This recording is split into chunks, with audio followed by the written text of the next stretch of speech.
gracious good day to one and all once again. 'Tis I, Norton the First, by grace of God, Emperor of the United States, and Protector of Mexico. Join as we are every weekend for our special edition with our guest superstar, the Countess, Lola Montez of Landsfeld. Good day, Countess. Good day, Your Majesty, and I hope we're all doing well. Thank you for watching today. Indeed. This is episode number 184. It is the 23rd day of January, 2021. It is our 313th day living under COVID-19 restrictions. Now, don't forget to like us and subscribe down below. Also, we greatly appreciate donations. They help keep us going and give us technical upgrades. So here's the information for that, and we appreciate all of our generous donors. Lastly, for those of you who attended our fantastic trivia quest last Saturday, we're doing another one next Saturday, the 30th at 7 p.m. If you'd like more information to sign up for tickets, Emperor Norton Tour at gmail.com. We will then send you payment instructions, and once you make your payment, it's only $10. You get your Zoom link. So join in, have some fun, win some prizes. So, Countess. Yes. What do you have for us today? Well, I'm excited about that Trivial Pursuit game. That's going to be a lot of fun. It's great for sheltering in place and having a little fun and communicating with all of you. So, did you hear about the crime-fighting vigilante who retired to write crime novels? Why, no. She's now a writer of wrongs.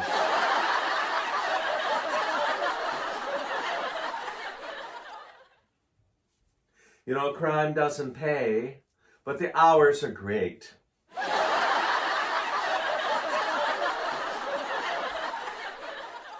Sometimes I go out and commit crimes just to feel wanted.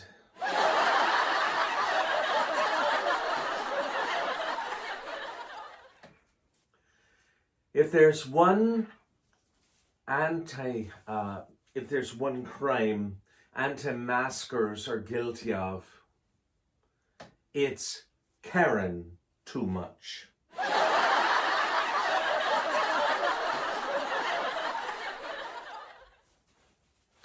What's the similarity between COVID-19 and corruption?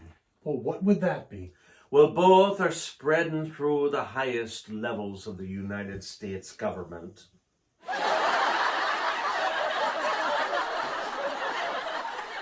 Did you hear about the truckload of Viagra pills that were stolen by a gang? Police are on the hunt for the hardened criminals.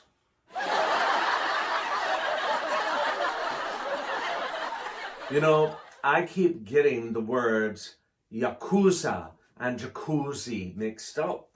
Now, I'm in real hot water with some Japanese gangsters.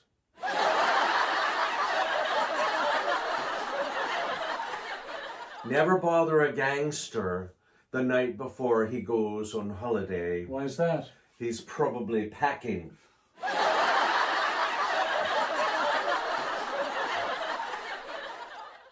What do you call a gangster that wears eyeliner? What would that be? An emoji.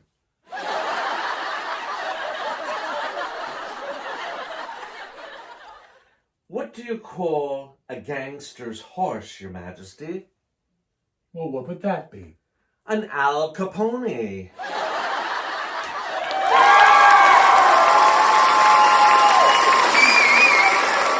So today we have several surprises. Oh boy. Yes.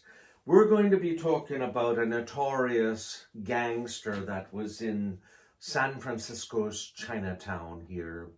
And that was Little Pete. You've heard of him. Little Pete, yes indeed. And yes, then indeed. later on, we're going to be joined by Miss Felony Chastity Case singing Good Morning Heartaches. That hit by Billie Holiday. Mm-hmm. Yes. Well, Shall we move on? We definitely should. Yes, alrighty. Well, I will consult my notes here because there's a lot to talk about with Little Pete. Now, the California Gold Rush was from 1848 to 1855. And the gold rush that began on January 24th, 1848, when gold was discovered by James W. Marshall at Sutter's Mill in Coloma, California. The news of gold brought approximately 300,000 people to California from the rest of the United States and around the world. Oh, and by the way, you know, when I came here, it was May of 1853.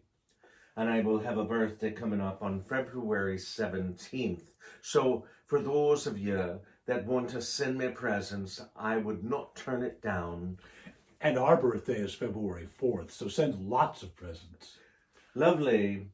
And I'm wearing some of those things. That Oh, have been yes, given. yes, I was noticing Yes. that hat and the pin. Yes, on my hat here, My. I don't know if you can see it out there or to the viewers, but I have the spider. Yeah, famous Flip it for my forward, spider yes. dance. Yes, there we Can go. you see it See, now? it's right there, yes. Yes, and then I have a brooch here that was given to me by one of the subjects, you know, one of our admirers, and thank you very much for those. So lovely. Indeed.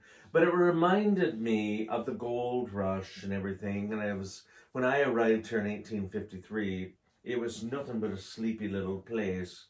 But you can imagine 300,000 people descending on a sleepy little place. Now, the sudden influx of gold into the money supply reinvigorated the American economy, and the sudden population increased, allowing California to go rapidly to statehood.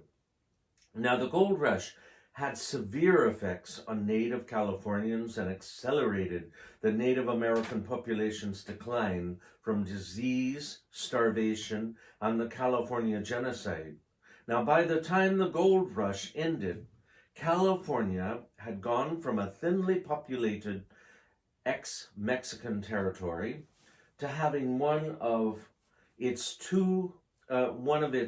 first two United States senators, John C. Fremont, selected to be the first presidential nominee for the new Republican Party in 1856.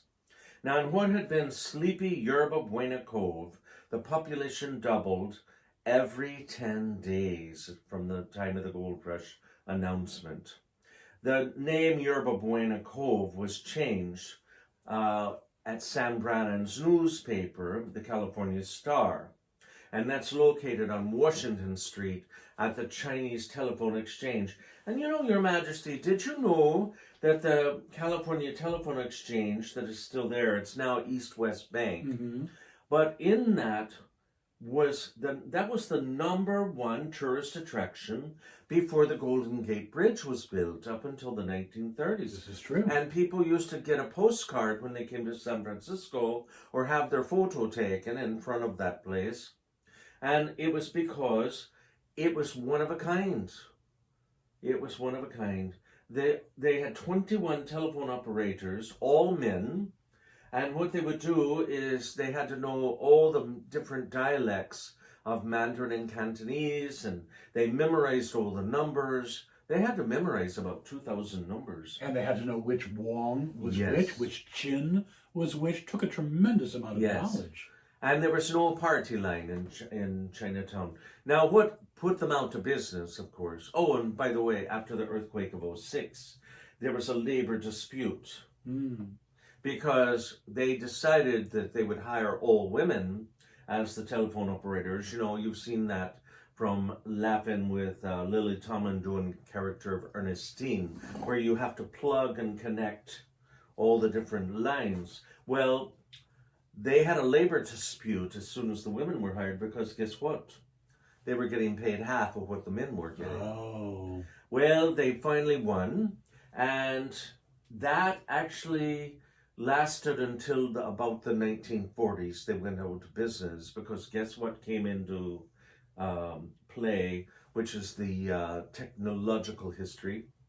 Oh, the rotary. The rotary Yes. phone, the dial phone. So Who you didn't remembers really those? need all those operators plugging in there. Mhm. But there is a plaque there, isn't there? Your There Majesty? is actually, but does not commemorate the telephone exchange. No. It commemorates the first newspaper in San Francisco, Sam Brannan's California Star. It is the earliest known plaque of the ancient and honorable order of E Clampus Vitus. What say the brethren? You're out there somewhere.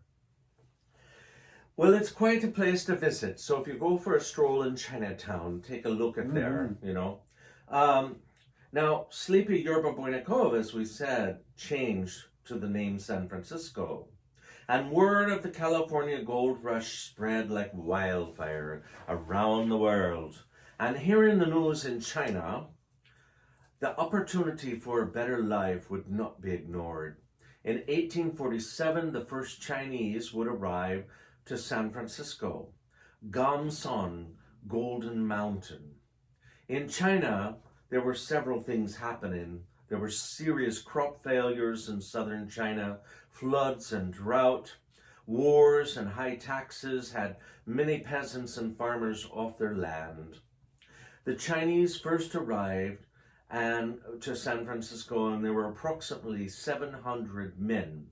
They left their wives and their children behind, and their plan was to come to San Francisco, make some money, and return to China. San Francisco was a faraway, uncivilized, barbaric place to the Chinese. They were a bachelor community here, with hopes and dreams of a better life. And they found prejudice, racism, and a difficult place lacking in resources on their arrival. Now, however, as history shows us that facing all the difficulties, the Chinese community is still here in San Francisco. And San Francisco is the oldest Chinatown in North America and the United States. Indeed. And currently, as with all of us here in San Francisco, the COVID-19 plague has threatened what was thriving businesses in San Francisco's Chinatown. Our tours as well. But today, I want to look back and tell the story of San Francisco's Chinatown and Little Pete. Oh. Now, he was born Feng Ling Toi in 1864 in Cao Kong Canton, China.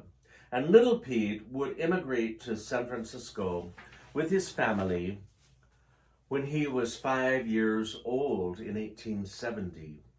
As a child, he is said to have witnessed a battle between the Sui Sings and the Quang Duc Tongs in 1875. He studied how the outcome of the battle could have been different in Chinatown. Little Pete grew up with the typical younger immigrant role, interpreting for the adults around him that spoke very little English. He had gone to the Methodist Church in San Francisco's Chinatown to learn English, and he was fluent in Mandarin and Cantonese. Now, the majority of the first Chinese coming to San Francisco spoke Cantonese, as that's the provinces they were from. Exactly. Unlike the rest of San Francisco, Chinatown at that time, unlike today, was full of corruption, vice and political corruption. And to explain the tongs, one must think of the origins where an immigrant came from in China. The provinces, clan ties, and family lineage were very important, as they are today. For example, if I moved to San Francisco from Chicago and you moved from Chicago, we'll help each other if we find one another here in this big city.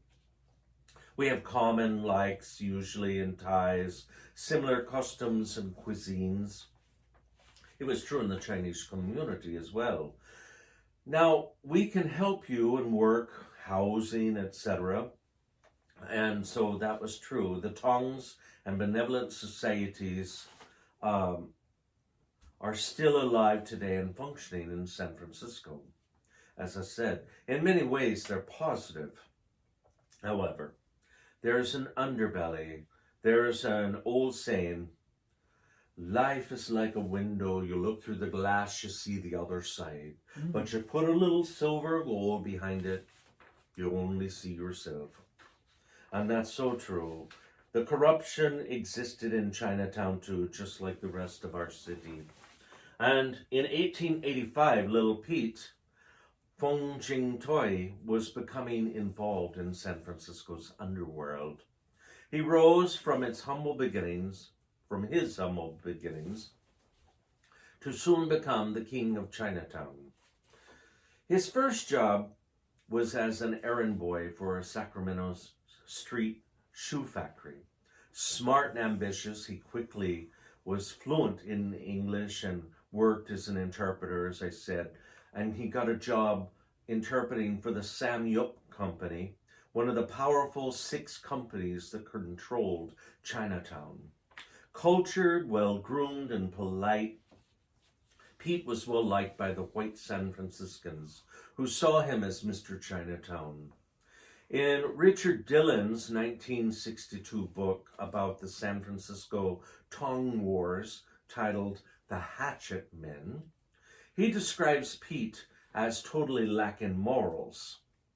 Pete soon acquired some money and used it to start a shoe business called F.C. Peters and Company to attract the white customers who normally weren't buying from Chinese. This misleading name was the origin of his nickname. FC stood for Feng Qing, and then people started referring to Little Pete rather than the Peters and Company. His shoe business made him rich, but it wasn't enough. He opened several gambling halls, invested in brothels, and started his own fighting tongs.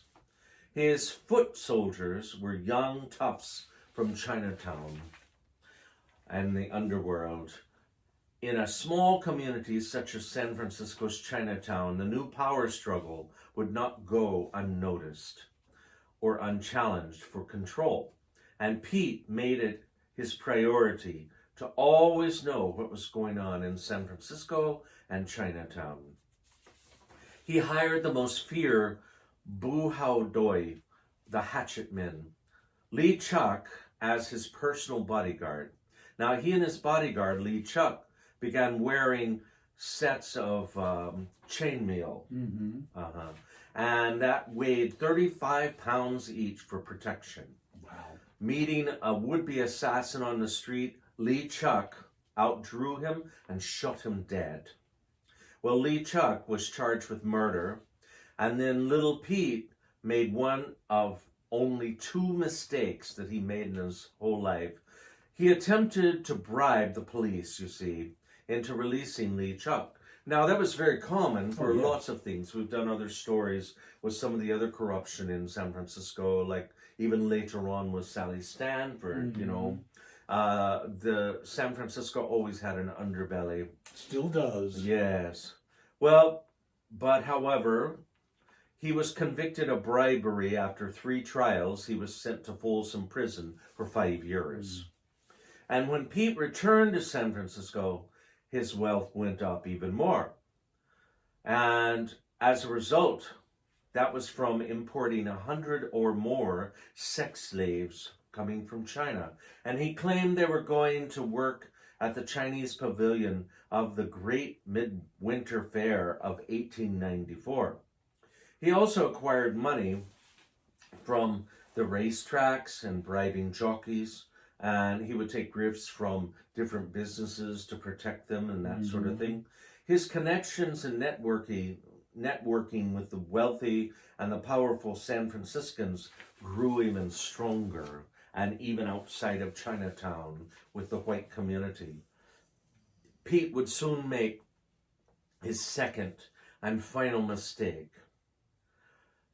The Chinatown power struggle continued, and a contract for $3,000 was placed on Little Pete's head by his rivals. Pete hired a white bodyguard, C.H. Hunter, and correctly reasoning that no highbinder would risk killing a white man. Pete lived upstairs from his shoe factory on a well-guarded building at 819 and a half Washington Street. And if you go to that address today, it is a trading company. Yes. Ironic. Yes. And on the evening of January 23rd, 1897, little Pete sent Hunter to get a newspaper. And he was to check the racing forms. Now, Hunter protested, but Pete told him not to worry, it'll just take 5 minutes. But Pete went and he left, and then Pete went downstairs and out of the building to the ground floor of the factory, and he walked 30 feet to a barber shop at 817 Washington Street, across from Ross Alley. The streets were changed after 1906 earthquake, so there's a little variance there in the addresses. And to the location where the original Samoa's restaurant was on Washington Street. That's where it would be, the barber shop. Now, Pete was being stalked by assassins, and they had their chance. As little Pete sat down in the barber chair, they rushed in and fired 4 times at point-blank range, and they ran out. Some accounts say that the barber also cut his throat ear to ear. Now, we don't know for sure which one is true, or if all are true, but I suspect he was dead. Absolutely. Nonetheless, police allegedly followed the suspects who were seen running into 123 Waverly Place, a few yards away. But there was no conclusive evidence, actually, presented, and the crime was never solved. Even after the death of little Pete, the tongue wars would continue as the power struggle would go on. And one story is that while there was a performance going on at the Chinese Theater on Washington Street, before a packed audience, none of whom would testify, I should say, later, an assassin came in and gunned down the symbolist on the stage in the middle of the performance.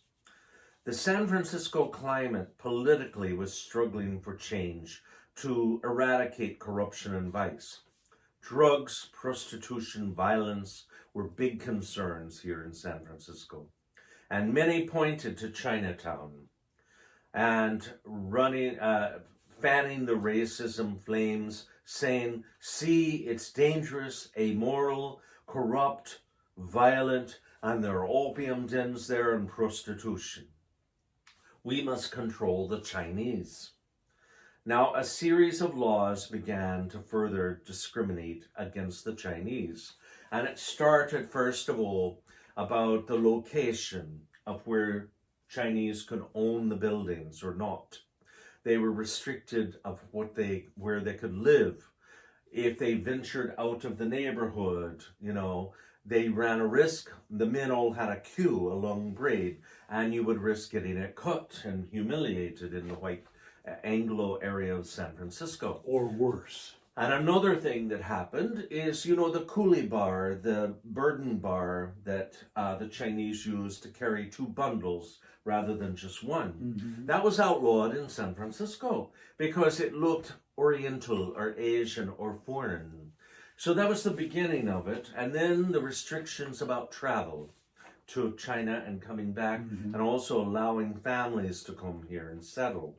So there was a lot of racism going on and discrimination. And by the time the hatchet wars happened, which was a bloody mess, that's a whole story in itself, where all the weapon of choice with the hatchet men is, of course, the hatchet. And there was a whole battle that was taking place not long after this over a power struggle between the tongues that happened on Ross Alley. And it was written up in the California or the San Francisco newspaper, The Call, and it was reported like you would a sporting event. It was so slanted. It's very racist of the time. It gives you a feeling for it.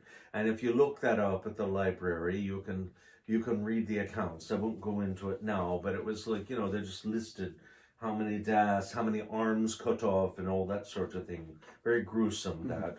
Mm-hmm. By 1882, Congress enacted the Chinese Exclusion Act, the only American law to specifically bar one group from immigrating to the United States. Now, corruption, as we know, is still alive and well today, and not just in Chinatown or San Francisco, but every country, including the United States. And we know, as with history, we don't write history. History writes itself. Indeed. And Chinatown has suffered tremendously during the COVID pandemic, mostly because of the fanning of the flames of prejudice. They were affected the most early of any community in San Francisco. People started staying away in January and February of last year, and many of the businesses there are suffering. So when things open up again, please patronize the businesses in Chinatown. We'll see a Chinatown rise once again, hopefully. Yes, it's one of the highlights of my tour. A lot of the folks visiting San Francisco, that was always such a wonderful view into the life in Chinatown. You will not find facades in any other Chinatown in North America that matches here in San Francisco. Because after the earthquake of 1906, that was an agreement that was put upon the merchants of Chinatown. First of all, the city wanted to move Chinatown out to Hunters Point, which is out in the eastern part of the city.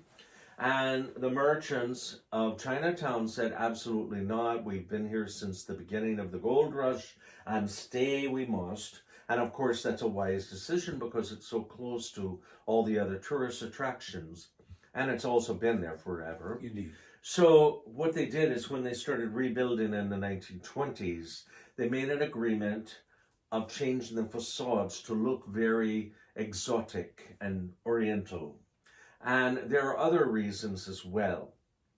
Now, one argument I heard was the merchants said they would do that for tourism, to draw in tourism to Chinatown. And the other argument is the Chinese community said, well, if we do this, then the Anglo population won't buy the buildings. Indeed, they don't want to live in an Asian-style building. No, that's the story I've heard most often. But it's a lot of fun to go to Chinatown, and I really miss it, especially our favorite restaurants and the Ten Hao Temple that has been there since 1852. Mm-hmm.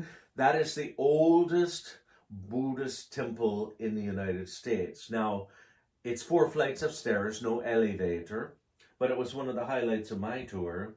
And it's actually Taoist rather than Buddhist, because Buddhism comes from India and Taoism dates even older than Buddhism. It comes from China. Mm-hmm.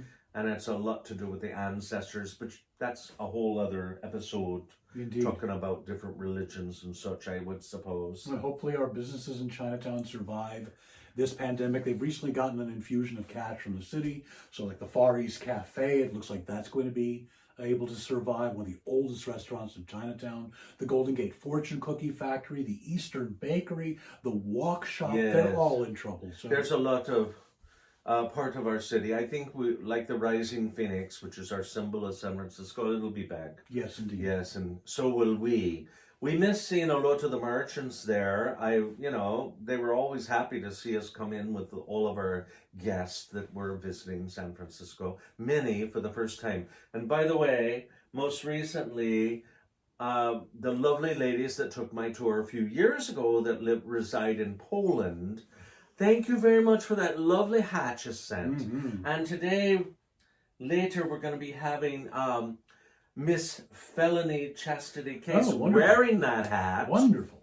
And performing. Should we introduce her? Let's conjure her up. Yes, indeed. All right. Well, this gal, if you haven't seen her before, she's been here once before. She's new to us. And she's been lurking in the dark corners of the Horny Bull Bareback Bar of Kylene, Texas for, oh God, longer than you can say, up for parole. Her sticky nimble fingers are only to be outdone by her moaning, sighing, and expressive incarcerating hold on our heartstrings. And when she executes a song, her full name is Felony Chastity Case. But she will always testify to Miss Felony. So we will call her up, and she's going to be singing Good Morning Heartache. Higgity piggity bumblebee, come and sing Miss Felony for me.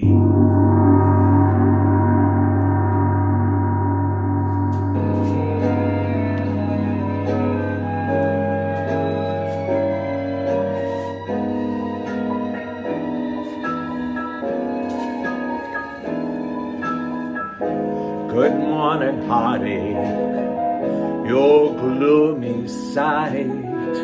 Good morning, heartache, thought we'd said goodbye last night. I turned and I tossed until you had gone. But here you are with the dawn. Wish I'd forget you, but you're still here. It seems I met you when my love went away. Now every day I start by saying to you, good morning, heartache, what's new? Stop haunting me now. Can't shake you no how. Just leave me alone. I've got those Monday blues, straight through Sunday blues. Good morning, heartache, here we go again. Good morning, heartache, you're the one who knew me when. Might as well get used to you hanging around. Good morning, heartache, sit down.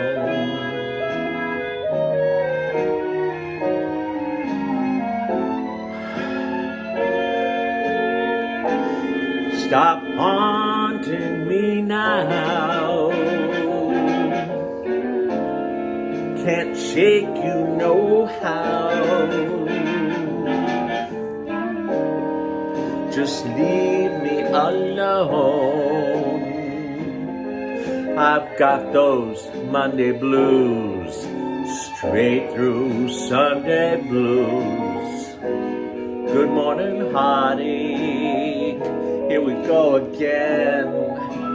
Good morning, heartache, you're the one who knew me when.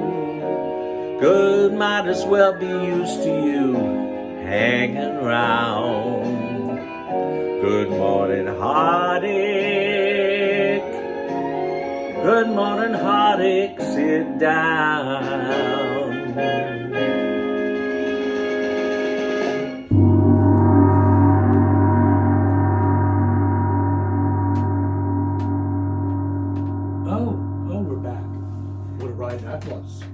Wasn't that lovely? Thank you, Miss Felony. So don't forget to like and subscribe down below. Tell your friends. Also, don't forget we are going to have our next trivia night on the 30th, 7 p.m., $10 admission. Win valuable prizes. In addition, we appreciate all of our wonderful donors. So please, here's where you donate. And information is also in the description of this episode down below. So check that out. We greatly appreciate our donors. So that wraps it up for this edition. So until we see you again, stay safe, stay healthy, and stay inside. If you go outside, wear your mask. We were downtown yesterday running an errand, and we were just shocked to see the amount of people wearing their mask down here, down here, no mask at all. You are risking your life and the life of others. Don't do it. Do not take unproven cures that might kill you unless recommended by a doctor who doesn't want to kill you. Be kind to one another. Until we see you again, a gracious good day. Au revoir. Thank you for watching.